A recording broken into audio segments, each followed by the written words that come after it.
Hi, everybody. You good, Abby? Oh, from here. First of all, congratulations on the victory. I'm curious, how did that fight play out compared to what your game plan was and how you envisioned that fight before? Well, so the game plan for tonight was to stay up, to do my striking actually. Fun fact is that the first thing she threw was that middle in my ribs at the exact place where I had like a rib that was, funny. And I was like, oh no, that cannot happen. So obviously I had to recover and rethink everything at that moment. So I kind of follow, I don't know, her move or I don't know what, but yeah, I was just thinking and I wanted to do more of my Muay Thai, to be honest, So I did some in the second round, and once anytime that was about to go on the ground, I was preparing ever to ground and pound and finish with that, or ever ground and pound and take any submission that will come my way. So yeah. In that first round, it was obviously very grappling heavy. She threatened some submissions. I think you threatened with an arm bar in Yeah. there. So I guess like when you wanted to showcase your Muay Thai and then she takes you down, was anything in there threatening, just especially with the ribs and everything? When she was on top of me, you mean? To be honest, I didn't feel that she was that physical. I think I had the physical advantage over her, especially in terms of muscular mass and all of that. So she wasn't that heavy. But when I was on the ground, I was like, okay, I'm gonna try like I try to do, like to sweep her and get back standing, or try to get a dominant position, or I was like keeping her against me, with me, on the ground, so the ref can make us stand up. It was not really threatening. I was just like, playing the time, kind of. Then in the second round, you came out very aggressive. It seemed to catch her off guard because she had to step back a bit. I guess, what did your coaches tell you between rounds to just kind of run at her, right? Like, They just told me I was losing the round, and I was quite unhappy with that. I mean, I don't know if it was obvious because sometimes where you are in the fight, you just don't realize, and that's right. That even though she was doing nothing when she was on top of me, that's still like control time, that I was losing. So they were like, okay, now you're losing that first round, and before sometimes I used to tell myself, oh damn, I'm losing, and I was like, oh, it's okay, I have two whole round of 5 minutes, so let's go, but it has to be now, so that's what, happened. and you called out Ailin Perez. What specifically about that fight do you like? Oh, nothing. I actually like nothing as a fighter. No, I have to be honest. She improved some of her striking. It was shit before. Now it is less shit. I will be happy to compare my wrestling to hers, but I'm pretty sure mine will be better. And I called her out because there is that conversation over the ranking and how in the bantamweight division it changed a lot, and I think she came in that ranking for absolutely no reason.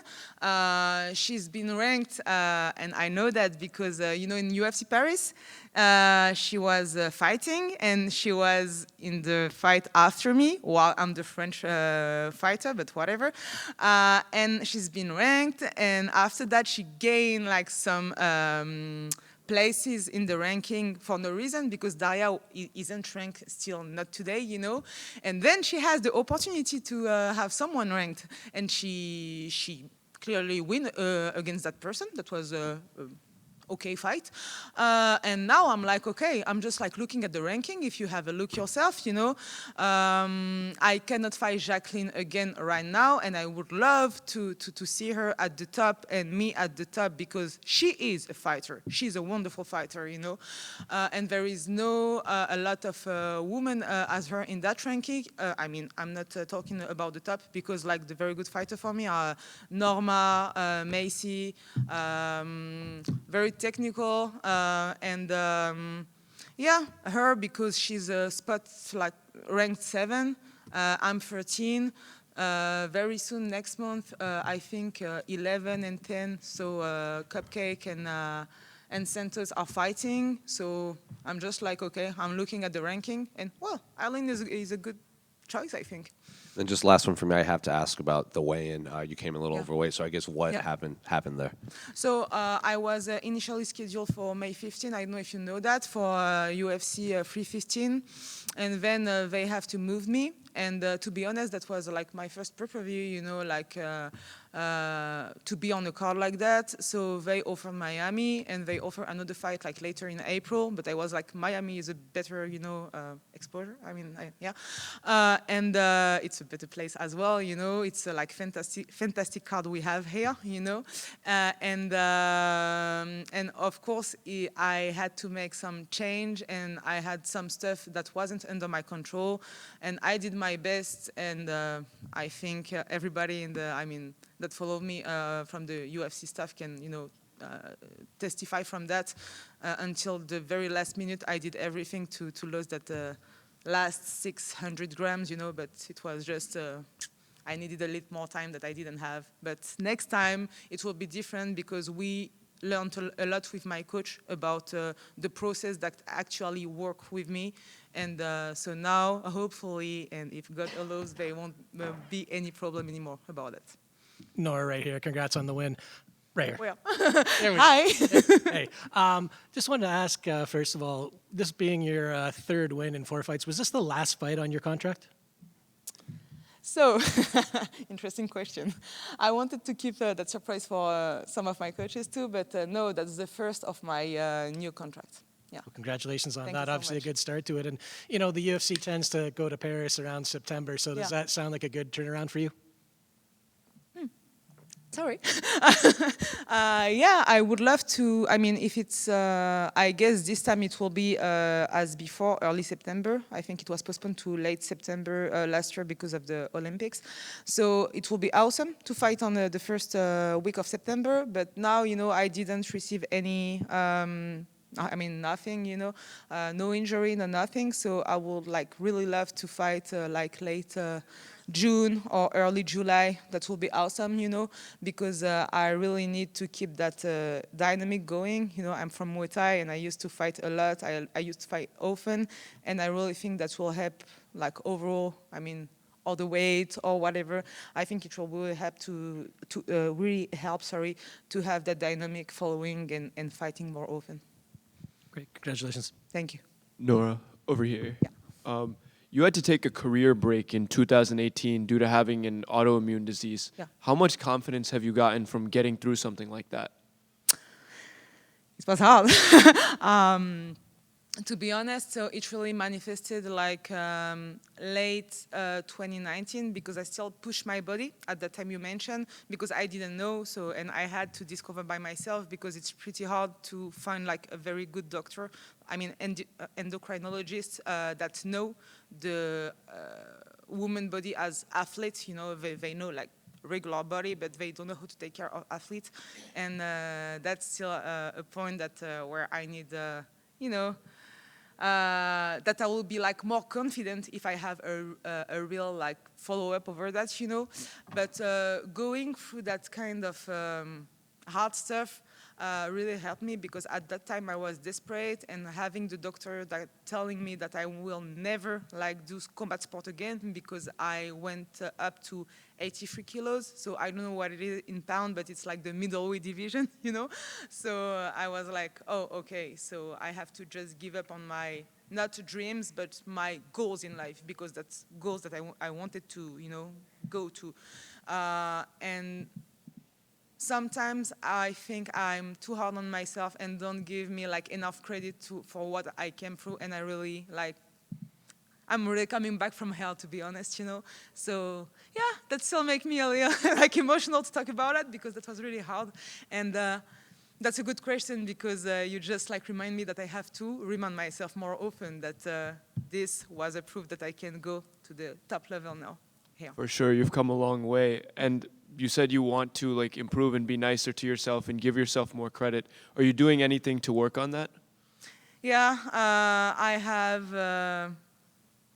I'm in more now conversation with my coaches over that, and that's really helped to have like the good environment in terms of gym, in terms of coaches, and in terms of just relationship in general, and choose your people and choose how you feed your soul and your mind. And I think that's the main stuff. Of course, your body as well, because when you have autoimmune disease, you cannot do some stuff with your body, or but that's come from my environment, and that's really trying to focus on the positive thing. You don't have to be happy every day, but even when you're like kind of tired and don't see the light, you have to stay positive in your heart, and that's the thing to me.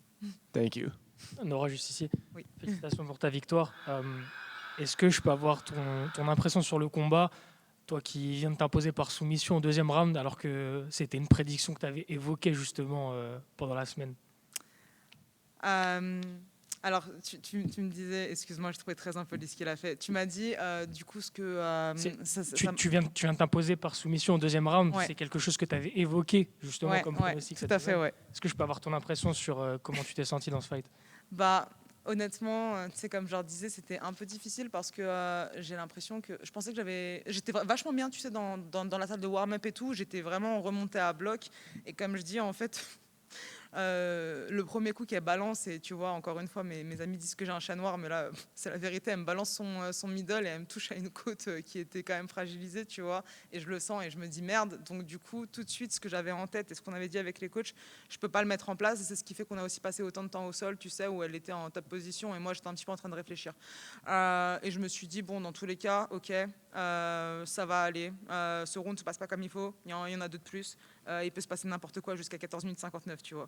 Donc là, les coachs me disent que je perds, je repars pour le second et je me dis ok, non, là c'est mort, ce round-là, faut que ça se termine maintenant, parce que c'est comme ça qu'on l'a dit, et comme tu dis qu'il y a eu des prédictions et tout, et c'est vrai que c'est marrant que tu dises ça parce que ça venait et d'amis à moi et tu sais, les mecs qui parient et compagnie, et je me suis dit, c'est quoi, en fait, c'est le moment, là c'est le moment.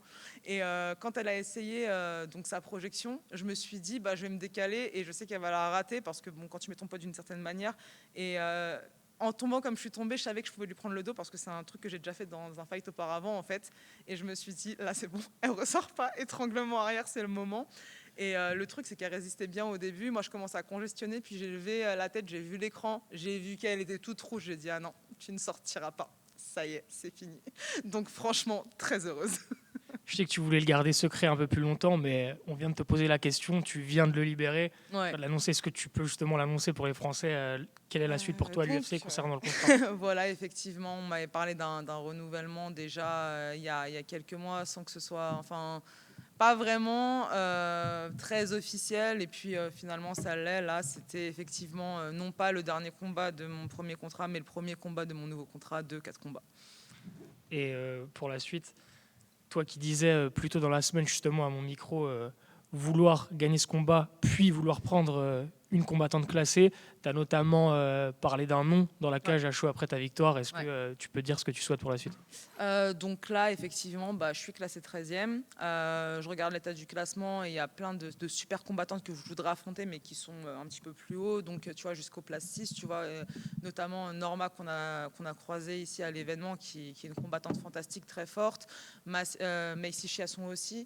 Mais donc, du coup, étape par étape, moi, ce qui m'intéresse d'abord, ça aurait été, tu vois, parmi tous les noms qui ont marqué la catégorie bantamweight, il y a Germaine de Randami que j'ai pas pu affronter, du coup, qui a pris sa retraite. Ensuite, il y a un autre nom qui a pris sa retraite, et je me suis dit bon, elles s'en vont toutes, mais il reste quand même je vais y arriver. Donc Cupcake, Misha Tate, et parmi les femmes qui ont marqué l'histoire, et c'est vrai que c'est un nom que j'aimerais affronter. Maintenant, elle est programmée pour dans 3 semaines, donc je ne sais pas si c'est son dernier fight ou pas. Je pense qu'elle recombattra pas avant un moment. Et quand tu regardes, pareil, autour, tu as Ailin qui effectivement m'avait, pour info, call out à un moment où j'étais devant elle dans le classement Tapologie. Je n'avais pas trop calculé parce que pas forcément intéressante. Là, pour des raisons qui nous restent mystérieuses, elle est montée dans le classement, puis elle a fini par affronter une fille classée début d'année. Elle a gagné. Je pense que c'est un très très bon match-up que plein de personnes avaient déjà mentionné, d'avoir Ailin face à moi et de voir ce que ça donne. Super, merci beaucoup. Merci à toi. Good. Perfect. Thank you, everybody.